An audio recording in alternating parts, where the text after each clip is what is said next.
নমস্কার বন্ধুরা, আমি সানুদি রান্নাঘরে আপনাদের সবাইকে জানাই স্বাগত। চলে এসেছি বন্ধুরা, আবারও আমরা নিত্য নতুন একটি রেসিপি নিয়ে। বন্ধুরা, এই শীতের সিজনে পিঠে করার পালা। নানা রকমের নানা ধরনের পিঠে তৈরি করা হয়।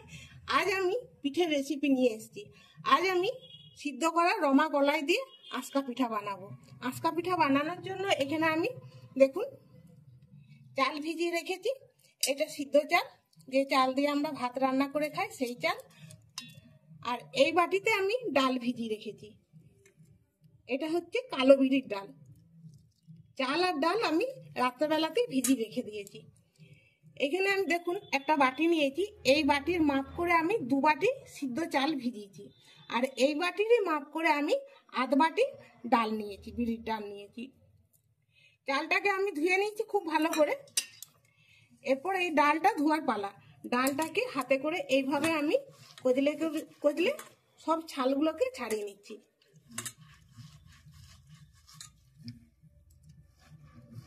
আঁচকা পিঠা বানাতে হলে একটু বিরির ডাল লাগবেই, তাতে করে কি হয় পিঠেটা খেতে খুব সুন্দর লাগে, আর পিঠেটা হয় খুব সুন্দর। এই পিঠেটা মা ঠাকুমাদের কাছ থেকেই শেখা। ওনারা যেরকম ভাবে বানাতেন আমি সেরকম ভাবেই বানাবো।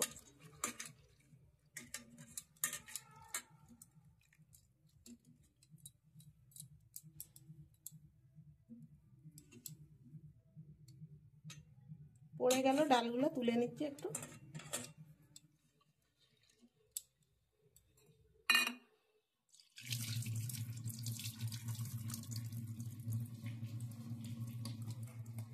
এই দেখুন, এরকম করে ধুয়ে ধুয়ে সব ছালগুলো আমি ছাড়িয়ে নিচ্ছি।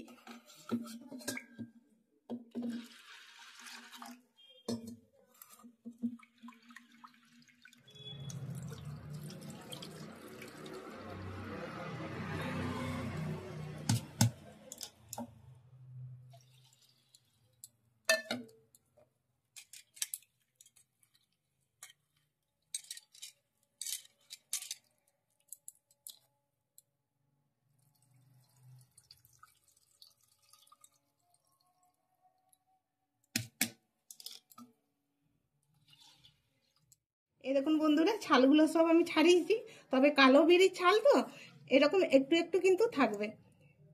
ভাঙার সময় তো কয়েকটা বিড়ি গোটায় থেকে যায়, সবগুলো ভাঙেনি, তো যেগুলো গোটা আছে সেগুলোর ছালগুলো রয়ে গেছে, এরকম থাকে। এটার জন্য কোনো অসুবিধা নেই। আর এই দেখুন কতটা ছাল বেরিয়েছে।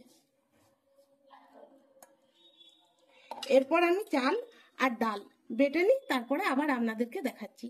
ডালটা আলাদা করে বাটবো আর চালটা আলাদা করে বাটবো। বন্ধুরা, চালটা বেটে নিয়েছি।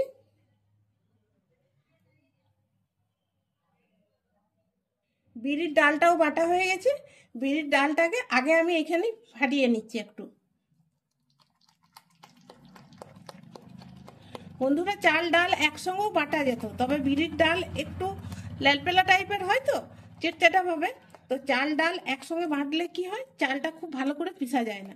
সেই জন্য আমি আগে ডালটাকে পিষে নিয়েছি, তারপর চালটাকে পিষেছি। এরপর এই ডাল বাটাটা চাল বাটার সঙ্গে আমি দিয়ে দিচ্ছি। এরপরে চাল বাটা আর ডাল বাটা দুটো একসঙ্গে আমি মিশিয়ে নিচ্ছি।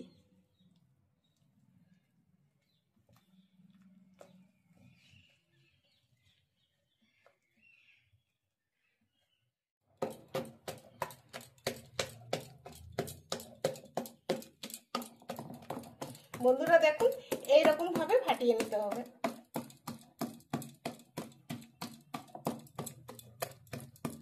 আওয়াজটা শুনে মনে হচ্ছে না ফেটানোটা খুব সুন্দর হয়েছে। আমি দেখেছি ঠাকুমাকে, মাকে এভাবেই ফাটাতে। এরপর আমি একটু ঢাকা দিয়ে রেখে দিচ্ছি এখানে। বন্ধুরা, এখানে আমি পরিমাণ মতো রমা ভিজতে দিয়েছি। মোটামুটি 4 ঘন্টা আগে আমি ভিজে দিয়ে রেখে দিয়েছি। এগুলোকে আমি সিদ্ধ করে নেব।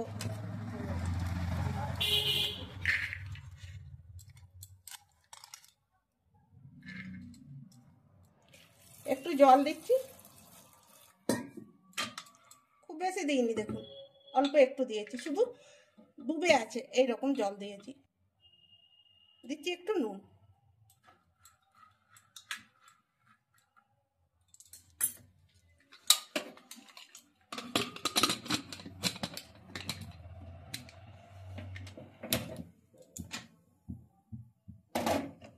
দুটো সিটি বাজবে, তারপর আমি গ্যাসটা অফ করে দেবো।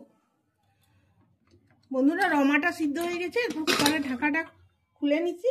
আর রমাটা ঠান্ডাও হয়ে গেছে, হাত দেওয়া যাচ্ছে, দেখুন গোটা আছে কিন্তু সিদ্ধ হয়ে গেছে। এরপর আমি দেখাচ্ছি আপনাদেরকে যে ব্যাটারটা বানিয়ে রেখেছি।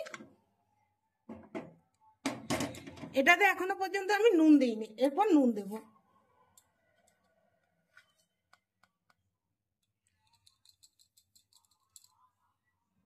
স্বাদ মতো নুন দিয়ে দিলাম।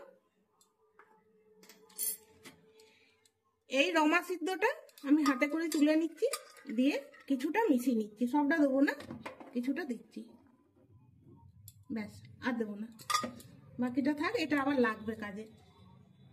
একটা নারকেলের ফালি নিয়েছি, এই গ্রেটারে করে আমি গ্রেট করে নিচ্ছি।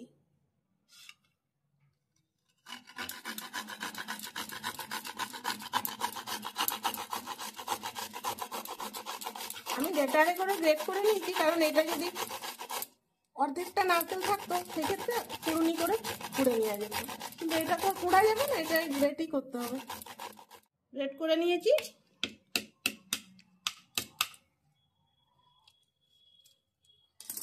এরপর এই নারকেল কুড়াটা আমি এর মধ্যে মিশিয়ে দিচ্ছি।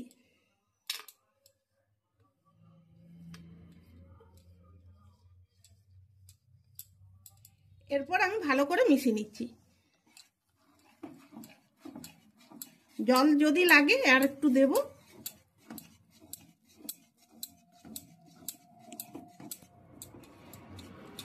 সব ভালো করে মিশিয়ে নিয়েছি। একটু জলের দরকার হয়েছিল, অল্প একটু জল দিয়েছি। আর এই দেখুন ব্যাটারের ঘনত্বটা এইরকম রেখেছি। দাঁড়ান হাতায় করে তুলে দেখা, একটা ডাবল করে।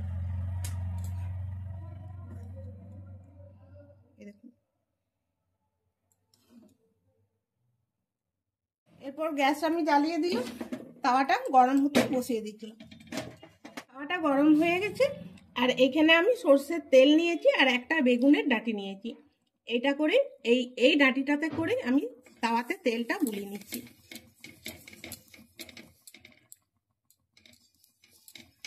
ভালো করে তাওয়াতে বুলিয়ে নিচ্ছি। প্রথমবার একটু ভালো করে বুলাতে হবে, তারপরের বার না বুলালো, এত ভালো করে না বুলালেও চলবে।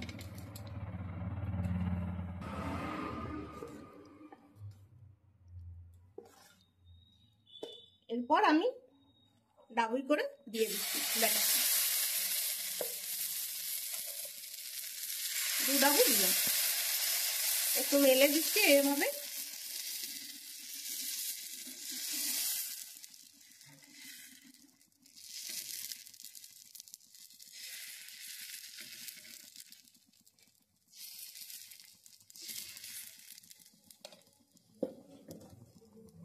এখানে অল্প একটু নারকেল কুচো করে রেখেছি, আর সিদ্ধ করা রমা একটু তুলে রেখেছি। কয়েকটা নারকেল কুচানো আমি উপর থেকে দিয়ে দিচ্ছি। উপরের থেকে একটু দিলে কি হয়, খেতে ভালো লাগে, দেখতেও সুন্দর লাগে। কয়েকটা রমা এভাবে উপর থেকে দিয়ে দিচ্ছি।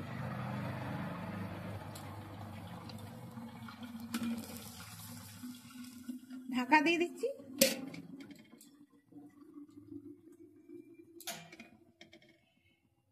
এরপর এই ধারে ধারে অল্প একটু করে জল দিয়ে দিচ্ছি।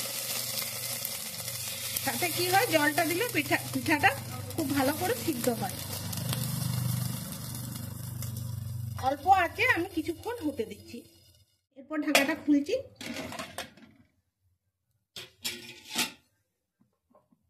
এ দেখুন কি সুন্দর ফুটে ফুটে হয়ে গেছে না।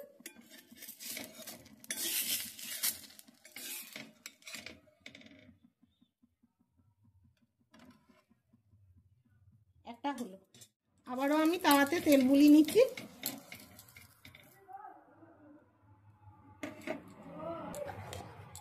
আর ব্যাটারটাকে এইভাবে নেড়ে নিতে হবে মাঝে মাঝে, তা নাহলে তলাটা বসে যাবে।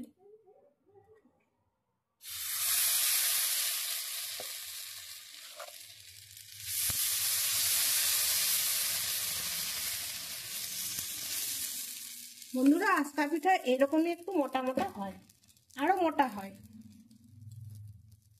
এরপর উপর থেকে আবারও আমি একটু নারকেল কুচনো দিয়ে দিচ্ছি। রমা,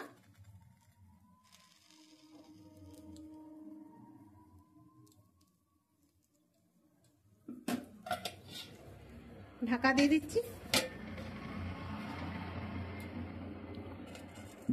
জলে ছিটা দিয়ে দিচ্ছি।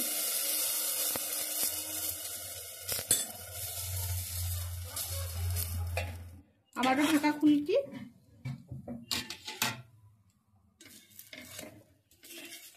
এটা হয়ে গেছে, আমি নিচ্ছি।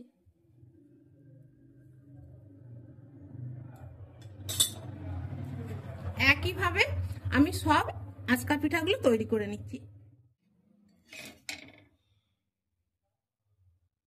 বন্ধুরা, সিদ্ধ করা রমা কলাই দিয়ে আজকা পিঠাগুলো আমি বানিয়ে ফেললাম। আর এই দেখুন কি সুন্দর লাগছে না দেখতে। যেমন দেখতে সুন্দর লাগছে সেই রকম খেতেও সুন্দর লাগে। এখানে বাটিতে আমি খেজুর গুড় নিয়েছি, গুড় দিয়েও খাওয়া যেতে পারে, আবার শুধুও খাওয়া যেতে পারে। আজকের এই রেসিপির ভিডিওটি ভালো লাগলে লাইক করবেন আর আমাদের চ্যানেলটিকে সাবস্ক্রাইব করে আমাদের পাশে থাকবেন। একবার আপনারাও এইভাবে বানিয়ে দেখুন, খেতে খুব সুন্দর লাগবে। তাহলে বন্ধুরা, দেখা হবে আবার পরের ভিডিওতে। সবাই ভালো থাকবেন, ধন্যবাদ।